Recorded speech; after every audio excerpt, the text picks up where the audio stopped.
Everyone in the world knows all about our Italian plumber friend Mario. When the Mario Brothers came out on the NES, it took the computer games world by storm, and ever since there has been sequels, remakes, spoofs, and even a film made about him. Syobon Action, also known as Cat Mario, takes its inspiration very much from that same series of games. However, instead of playing as an overweight middle-aged man in dungarees, you play as a cat. Why a cat, I hear you ask?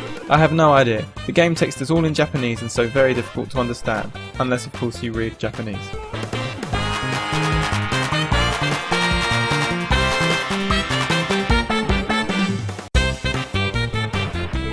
The first thing you need to know about this game is that it hates you.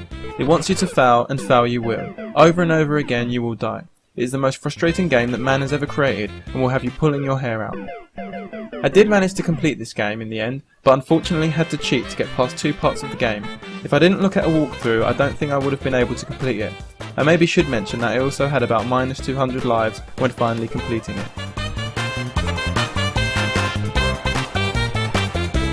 Although Cat Mario is in essence a platform game, it also has some elements of typical memory games.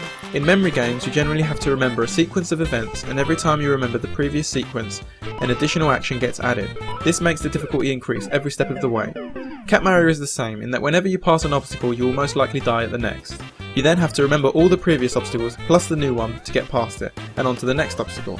Confusing, right? Not as confusing as when you actually play the game, trust me. When I was playing this game, all I felt was pure hatred for it, but somehow I had a desire to keep playing and keep getting further. This is a sign of a good game, one that makes you want to keep playing it to succeed. However, having to look at a walkthrough is usually a sign of a bad game. I understand that the point of the game is to be extremely difficult, but some parts are just way too hard to figure out.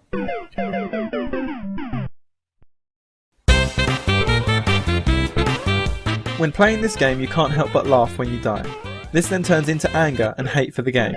There are not too many casual games out there that can bring this much emotion, and for that I applaud Syobon Action. But at the same time, part of me wants to give it a 1 because I hated it so much. However, the originality of this game makes it deserve a much higher mark. I give it 4 out of 5. You can play this game by clicking the direct link in the info panel or by going to TheGamesList.com. Please subscribe to our channel for the latest casual gaming reviews.